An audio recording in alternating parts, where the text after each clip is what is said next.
Motivational speaker Vamsi Reddy. Social మీడియాని follow అయ్యే వారికి పరిచయమే అవసరం లేని పేరు. వంశీరెడ్డి తన అన్నయ్యతో కలిసి ఎన్నో వీడియోస్ కూడా చేశారు. ఈ మధ్య కాలంలో అయితే ఆర్గానిక్ ఫార్మింగ్ అని వారధి ఫార్మ్స్ పేరుతో తన భార్య నేత్రాతో కలిసి స్టార్ట్ చేసి చాలా సక్సెస్ అయ్యారు ఈ కపుల్. ఎంతో చూడముచ్చటగా ఉండే ఈ జంట విడాకులు తీసుకున్నారు. పెళ్లి అయిన 2 years కే విడిపోయారు.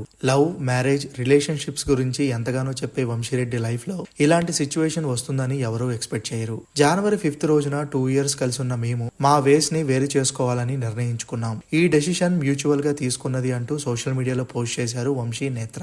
అయితే విడాకుల తర్వాత వంశీ మొదటిసారిగా ఒక ఇంటర్వ్యూలో మాట్లాడారు. రీజన్ ఏంటో చెప్పలేను కానీ ప్రొఫెషనల్ గా, పర్సనల్ గా మా ఇద్దరి మధ్య డిఫరెన్సెస్ వచ్చాయి. ఇద్దరం కలిసి హ్యాపీగా ఉండలేము అని తెలిసినప్పుడు విడిపోవటమే మంచిది కాబట్టి ఇద్దరం హ్యాపీగానే విడిపోదామని నిర్ణయించుకున్నాం. మేము ఇద్దరం ఒకరికి ఒకరం బాగా అలవాటు. మాతో ఎవరు ఉండరు కాబట్టి ఎక్కువ టైం స్పెండ్ చేశాం. ఇప్పుడు కష్టంగానే ఉంది కానీ తప్పదు.